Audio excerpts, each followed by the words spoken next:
진리에 이르는 길을 시작하겠습니다. 이번 시간에도 저번 시간에 이어 정부의 부동산 정책에 대해서 살펴보겠습니다. 저번 시간에 살펴봤던 그림이죠. 이 그림에 대해서 좀 더 자세히 살펴보겠습니다. 아파트 가격이 폭등을 하면 두 종류의 인간이 생기죠. 그래요. 아파트 가격의 폭등을 보면서 이렇게 생각하는 이가 있죠. 아파트가 부족하고 빨리 아파트 공급을 해야겠어, 이렇게 생각하는 이가 있죠. 이 사람은 누굴 보고 있다 했죠? 무주택자를 보고 있는 거죠. 좀 더 포괄적으로 보면 실수요자를 보고 있는 거죠. 또 다른 이가 있을 수 있죠. 어떤 인가요? 땅 주인과 아파트 주인을 보면서 생각할 수 있겠죠. 땅 주인과 아파트 소유자가 돈을 벌겠군, 돈 못 벌게 해야겠어, 이렇게 생각하는 이가 있을 수 있어요. 그래요. 그래요. B가 잘못된 걸 했죠. 왜 잘못됐는지 좀 자세히 좀 분석할 필요가 있겠죠. A와 같이 생각을 해서 만약에 정부가 공급 정책을 쓰면 누가 이익을 보나요? 이익을 얻는 자가 누군가요? 무주택자가 이익을 보겠죠. 공급을 많이 늘리니까. 그래요. 저렴하게 아파트를 구할 수 있겠죠. 그리고 또 누가 이익을 보나요? 생산에 참여하는 이가 또 이익을 볼 수 있겠죠. 예를 들어서 오래된 아파트를 지니고 있거나 서울 같은 경우에 또 땅 주인이 이익을 얻을 수 있어요. 여기서 이익을 좀 분석할 필요가 있어요. 공급의 원리가 뭔가요? 이익이죠. 이익이에요. 시장에서 거래되는 대상 중에서 생산자에게 이익을 주지 않는 대상이 있을까요? 좀 더 포괄적으로 얘기하면 공급자라고 얘기할 수 있겠죠. 공급자에게 이익을 주지 않는 대상이 시장에서 거래될 수가 있을까요? 이렇게 질문할 수 있는 거죠. 그런 건 없다는 거예요. 개인적으로 공급을 하든 기업과 같은 집단을 이루어서 공급을 하든 이익을 주지 않는 대상은 시장에서 거래될 수가 없어요. 그래요. 공급의 원리는 이익인 거예요.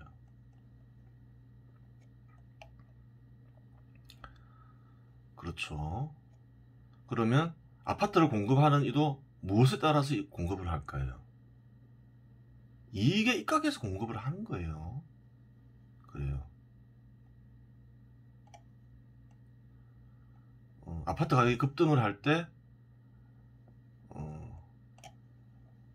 어떤가요? 이익을 부정하면서 공급을 방해하는 정책을 쓰면 악인 거예요. 그래서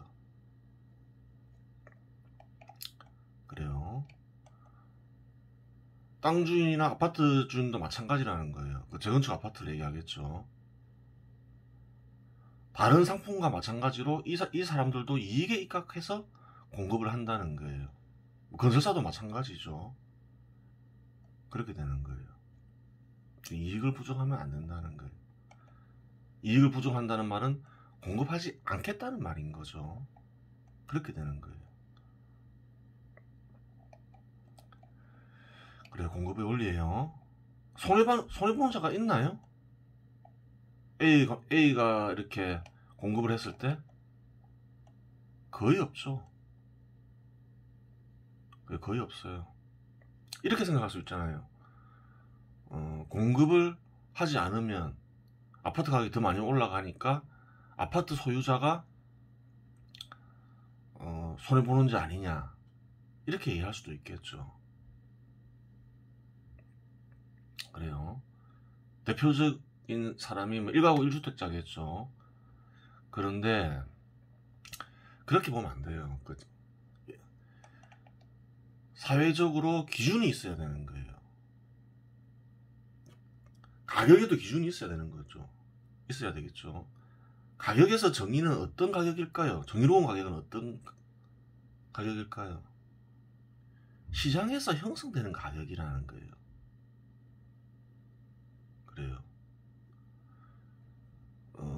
아파트가 급등하면서 공급이 되면서 형성되는 가격은 뭔가요? 그거는 시장 가격이라는 거예요. 시장 가격만큼 올라가겠죠. 올라가요. 그 가격은 정상 가격이라는 거예요. 그래서 손해보는 자가 없다고 하는 거예요. 만약에 공급을 막아서 올라가는 가격은 뭔가요? 부당한 가격이 되는 거예요. 그렇게 되겠죠. 그렇게 되는 거예요. 부당한 가격이 형성되게 만든 이가 잘못한 거죠. 그리고 그러한 행위를 한 이가 공급을 막은 행위가 잘못된 행위인 거예요. 그래요. 손해보는 자는 없다는 거예요. 이렇게 생각하면 돼요. 시장 가격이 정의로운 가격이라면 시장 가격보다 낮게 팔게 하는 행위도 뭔가요? 부당한 행위가 되는 거예요. 또 시장 가격보다 높은 가격이 형성되게 하는 행위도 부당한 행위가 되는 거예요. 시장 가격이 정의로운 가격이라고 보면 되는 거예요. 그래요. 그렇기 때문에 손해보는 자는 없다고 하는 거예요. 모든 사람이 이익을 보겠죠. 시장의 원리에 맞게 행동하면. 그래요. 시장의 원리에 입각해서 정책을 만들어야 된다는 거예요. 그렇지 않으면 손해보는 자가 생긴다는 거죠. 그래요. 아파트는 또 가격이 상승하면 잘 하락하지 않죠. 아파트 소유자는 거의 이익을 보는 거예요. 왜 그래요? 아파트의 특성상 단기간에 대량 공급이 불가능하기 때문에 그렇죠. 그래요. 단기적으로 손해보는 자는 있을 수 있겠죠. 그래요. 상승기에서 가격이 정점을 이루면서 하락하는 경우가 있죠. 단기적으로는. 그 사람들은 손해볼 수 있는 거죠. 또 너무 무리하게 샀으면 못 견디고 팔면 손해보고 팔 수도 있는 거죠. 하지만 그래, 장기적으로 가지고 가면 서울 아파트의 경우에는 거의 이익이 나죠. 그래요.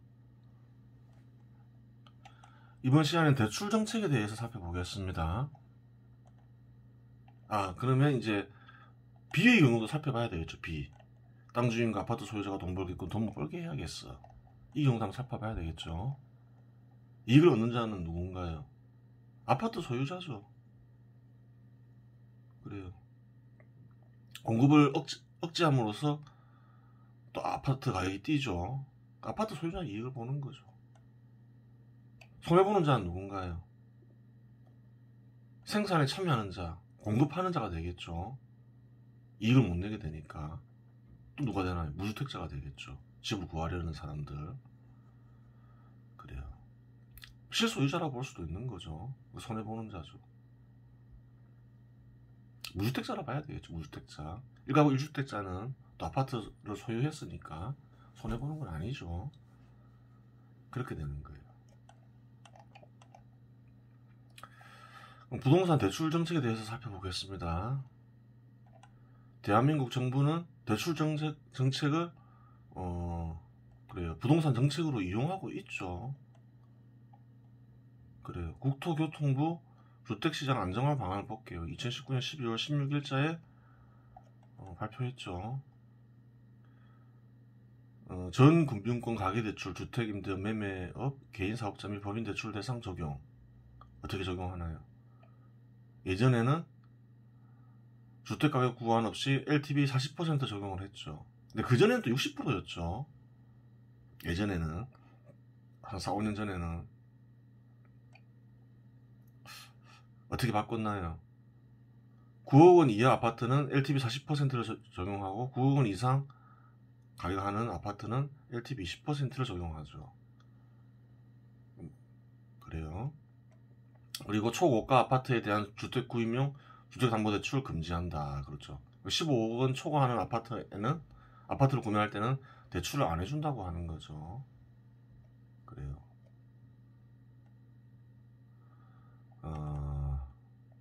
그래요. 그러면 주택 구매 시 평균 자본이 3억 원이라 할게요. 실거주 필수라 할게요. 분석의 편의를 위해서. LTV가 60%면 최고 얼마까지 살 수 있나요? 7억 5천만 원 아파트를 살 수 있어요. 계산해 보면 돼요. 방정식으로 적어놨죠. LTV를 40%로 이렇게 낮추면 어떻게 될까요? 5억 원 이상한 아파트를 살 수 없게 돼요. 만약 20% 낮추면 어떻게 될까요? 3억 7,500만 원 이상한 아파트를 살 수가 없죠. 이상한 아파트를 살 수가 없어요. 문재인 정부는 계속 LTV를 낮춘 거죠. 쉽게 얘기해서. 그리고 그 기한은 고가 아파트는 구매 자체가 불가능하게 만들었죠. 그 대출을 통해서. 대출을 못 받게 만들었죠.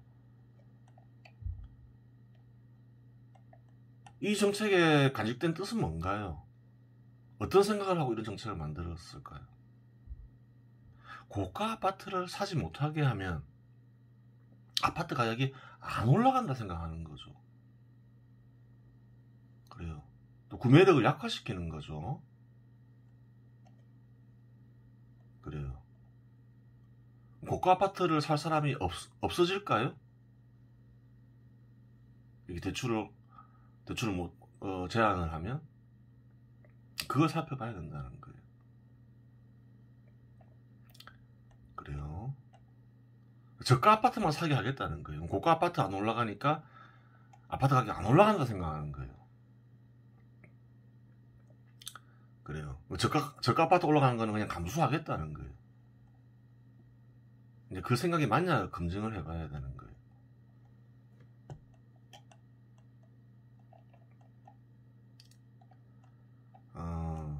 상품 등급별 가격이 있죠. 옛날에 언급했죠. 부동산도 등급이 형성되어 있을 수 있죠. 형성되어 있을 수 있어요. 형성되어 있죠.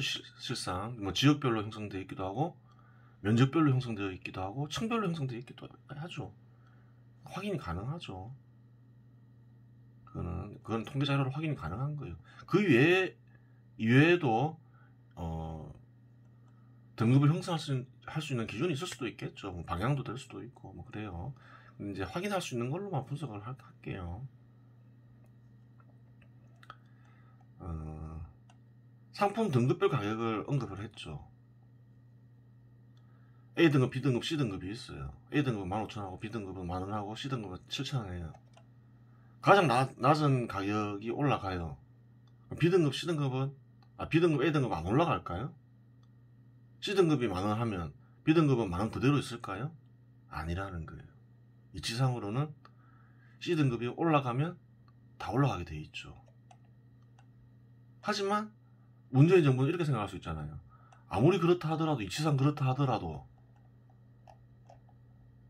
살 수 있는 사람이 없지 않느냐. 이렇게 대출을 못하게 해놓으면 살 수 있는 사람이 없는데 아무리 이치가 그렇다 하더라도 어떻게 올라가느냐. 거래가 안 되면 안 올라갈 거 아니냐. 그렇게 생각했겠죠. 거래할 사람이 진짜 없을까요? 이치상? 그렇지가 않다는 거예요. 한번 볼게요. 성북구 기름 뉴타운 단지 이 편한 세상을 보면 59제곱미터가 25평이죠. 7억 8천만원 하죠. 84제곱미터가 9억 6천만원 하죠. 114제곱미터가 11억 5천만원 하죠. 면적이 넓을수록 비싸죠. 등급이 형성돼 있죠. 이거는 뭐 객관적인 으로 그럴 수밖에 없는 거죠. 동작구 힐스테이트도 볼게요. 59제곱미터 11억 7천만원 하고 84제곱미터 13억 원 하죠. 114제곱미터는 14억 9천5백만원 하죠. 마찬가지로 면적별로 가격이 형성되어 있어요. 송파구 파크리어 볼게요. 59제곱미터는 17억 2천만원 하고 84제곱미터는 20억 6천만원 하고 114제곱미터는 24억 2천만원 하죠. 물론 면적이 조금씩 다르긴 해요. 40평대는. 하지만 뭐 송파구 파크리오도 보면 면적별로 등급이 형성되어 있어요. 그래요. 지역별로도 어떻게 돼 있나요? 똑같은 59제곱미터를 보더라도 성북구는 성북구 이편한 세상은 7억 8천만 원하고 동작구 힐스테이트는 11억 7천만 원하고 송파구 파크리오는 17억 2천만 원 하죠. 그래요. 등급이 형성되어 있는 거예요. 지역별로도. 물론 이건 고정되어 있는 건 아니죠. 즉 바뀔 수도 있겠죠. 근데 단기적으로는 잘 안 바뀌겠죠. 지역 간의 이런 어떤 차이도 잘 바뀌는 건 아니에요. 그래요.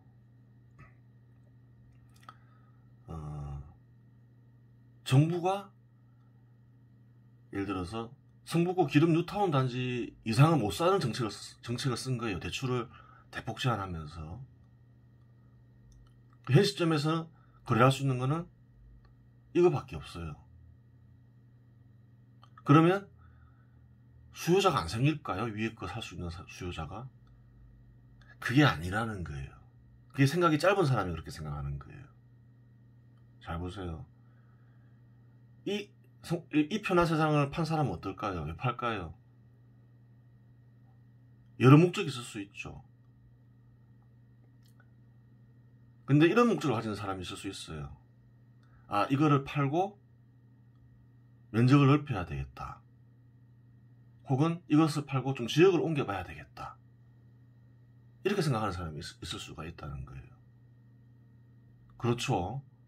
이 사람은 사는 사람보다 구매력이 더 클 수가 있는 거예요. 집값이 또 올랐으니까. 동일한 조건이라 하더라도 집값이 최근에 많이 올랐잖아요. 구매력이 더 크겠죠. 예전에는 구매력이 예를 들어서 7억 있는 사람이 있었는데 이걸 판 사람은 예전에 한 6억이 있었다 치면 대출 2억 8천 받고 1억 8천을 받고 샀다면 이 집을 판 사람은 구매력이 더 클 수가 있겠죠.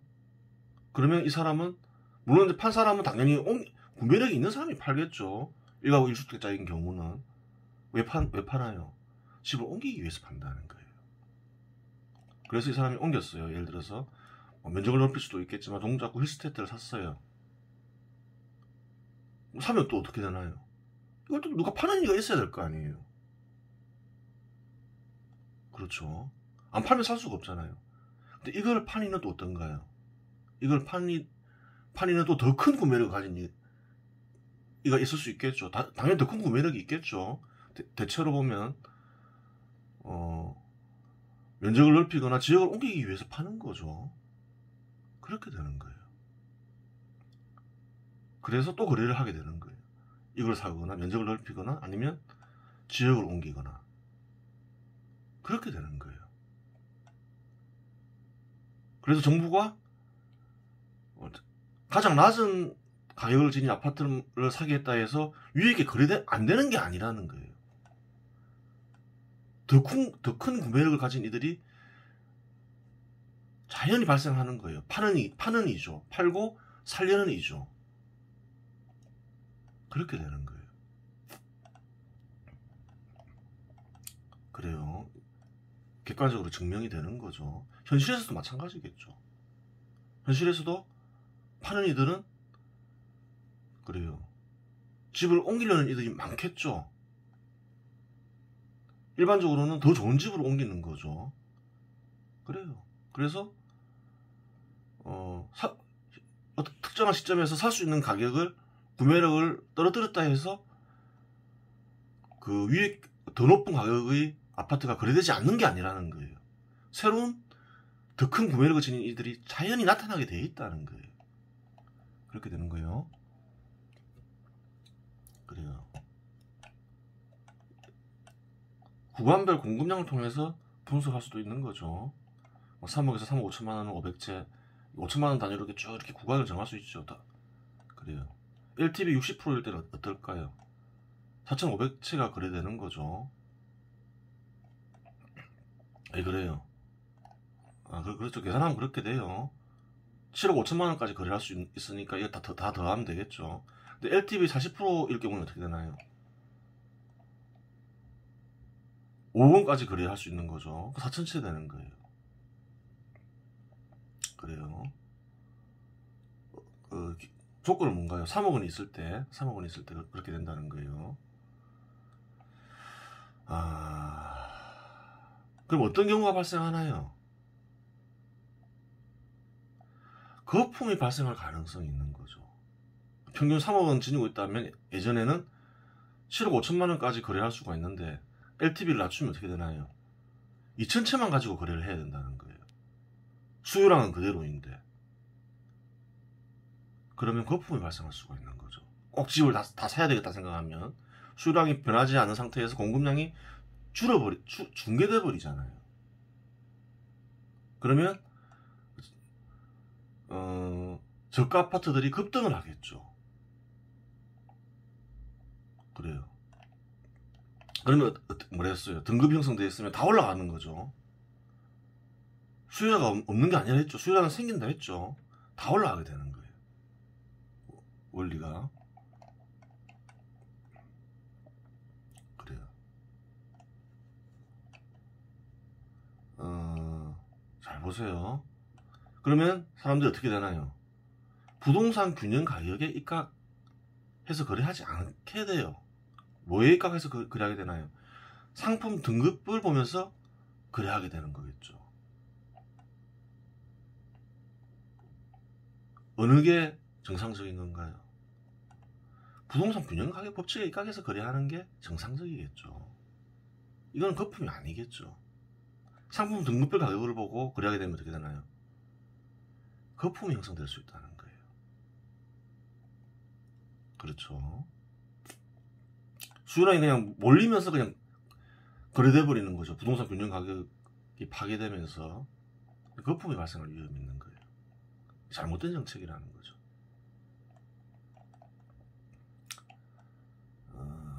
그래요.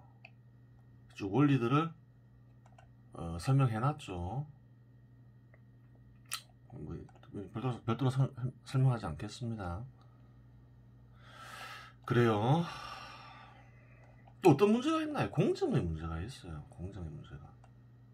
평균 3억 원이 있다고 가정을 하면 그렇게 볼 게 아니고 3억 원의 아파트를 구매하기 위해서 필요한 자본은 얼마인가요? LTV가 60%일 때는 1억 2천만 원만 있으면 구매할 수 있죠. LTV 40%일 때는 어떻게 되나요? 1억 8천만 원 있어야 되는 거죠. 그러면 LTV를 60%에서 40%를 낮췄어요.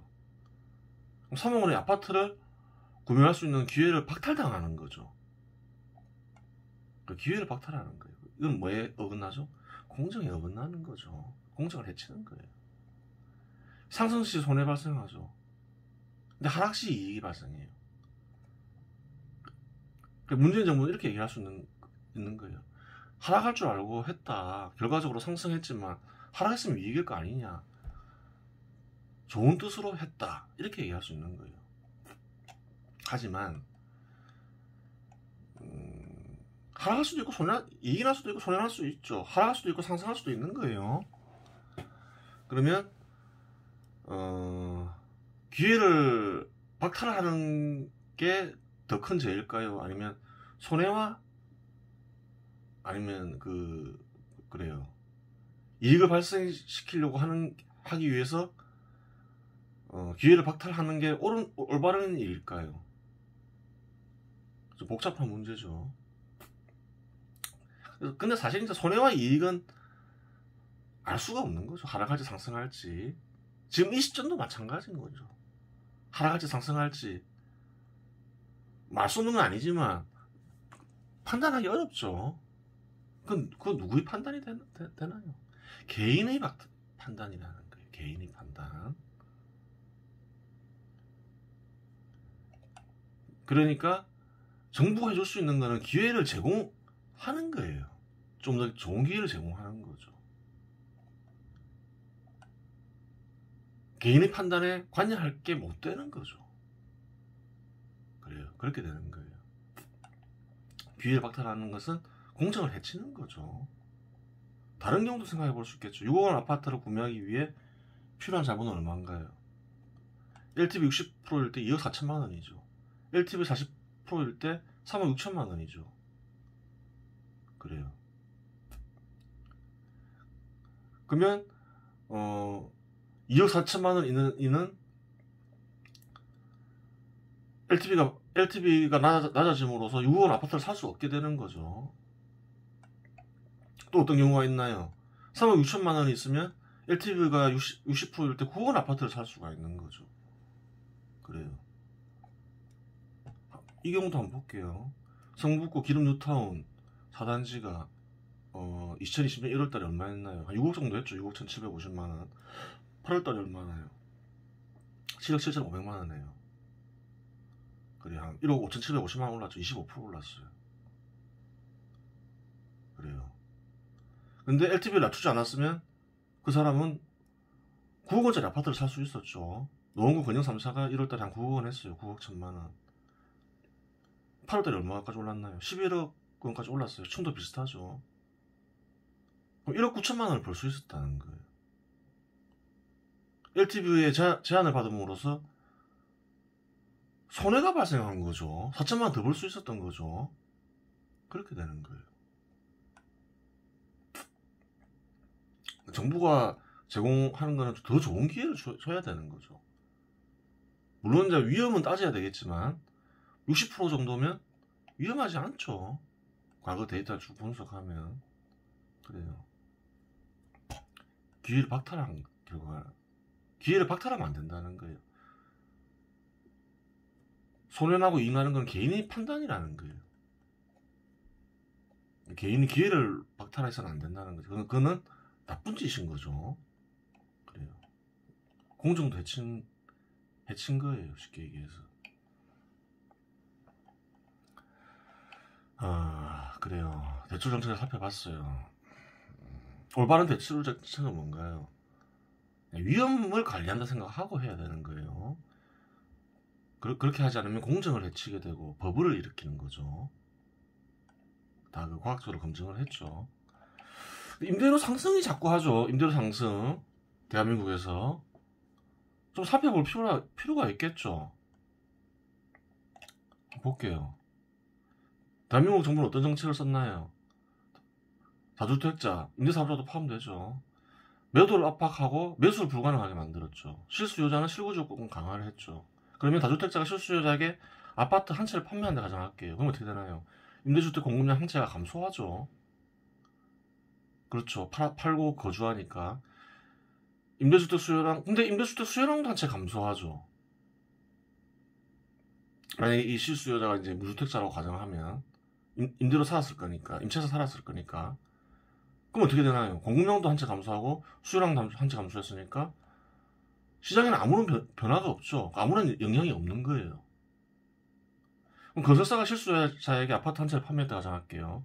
실거주하지 않을 경우 임대주택 한 채가 증가하겠죠. 실거주할 경우 어떻게 되나요? 임대주택 수는 그대로죠. 그렇죠. 그럼 임대주택 수요량 한 채 감소하죠. 임대주택 수가 그대로인 이유는 뭔가요? 그렇죠. 임대 살던 사람이 새 아파트로 들어가니까 임대주택은 한 채가 그대로 남아있는 거죠. 임대주택 수요량이 한 채 감소하죠. 그러니까 아무런 영향이 없는 거죠. 그래요. 똑같죠.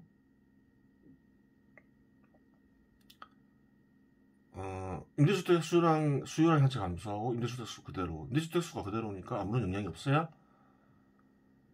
정상인 거죠. 그럼 결론은 뭔가요? 임대료 상승은 판매와 무관하다는 거예요. 그래요. 다주택자가 무주택자에게 판매한다 해서 임대료 상승이 이루어지고 있는 건 아니라는 거예요. 그럼 뭘까요? 아파트 임대 수요량이 증가하고 있다는 거죠. 왜 증가할까요? 이 이유는 여러 가지가 있겠죠. 서울에서는 대한민국 전체로 봐도 되죠. 아파트에만 사는 게 아니죠. 연립주택도 많죠. 그럼 어떤 경우가 있을까요? 연립주택의 임차인이 아파트로 이동하는 경우. 그렇죠. 그런 경우도 있겠죠. 연립주택의 실소유자가 아파트로 이동하는 경우. 그렇죠. 연립주택에서 살다가 실소유자가 그 임대를 주고 구매력이 생겨서 아파트로 이동할 수 있겠죠. 그렇죠. 연립주택의 임차인도 마찬가지인 거죠. 구매력이 생기면 아파트로 이동할 수 있는 거예요. 아파트를 구매할 수도 있고 아파트를 임차해서 살 수도 있겠죠. 또 새로운 독립가구가 아파트 이동할 수 있겠죠. 그래요. 결혼하면서 아파트를 임대할 수도 있고 살 수도 있겠죠. 아파트 임대 수요량이 증가하고 있다는 거예요. 그래요. 그럼 결론은 뭔가요? 임대료 상승은 구매와 연관되어 있다는 거예요. 다주택자에. 판매하고 무관함을 입증했죠. 다주택자나 임대사업자가 구매가 현재 불가능하죠. 여러 정책을 쓰면서. 구매가 불가능해지면 어떻게 되나요? 임대주택 수가 증가하지 않겠죠. 임대주택 수가 증가해야 된다는 거예요. 지금. 왜? 임대 수요량이 증가하고 있는 중이기 때문이에요. 여러 가지 이유로, 뭐 3가지 이유만 들었지만. 그래요. 지금 대한민국의 전세 월세가 상승하는 이유는 다주택자나 임대사업자가 집을 판매하기 때문이가 아니라 구매가 불가능하기 때문에 생기는 거예요. 임대주택 수가 증가하지 않고 있다는 거예요. 다주택자나 임대사업자가 구매를 불가능하게 할 경우 어떻게 해야 되나요? 그러면 정부가 임대주택을 증가시켜야 된다는 거예요. 그렇게 되는 거예요. 대한민국에서 현재 전월세, 즉 임대료가 상승하는 원인까지 살펴봤습니다. 이번 시간 여기서 마치겠습니다.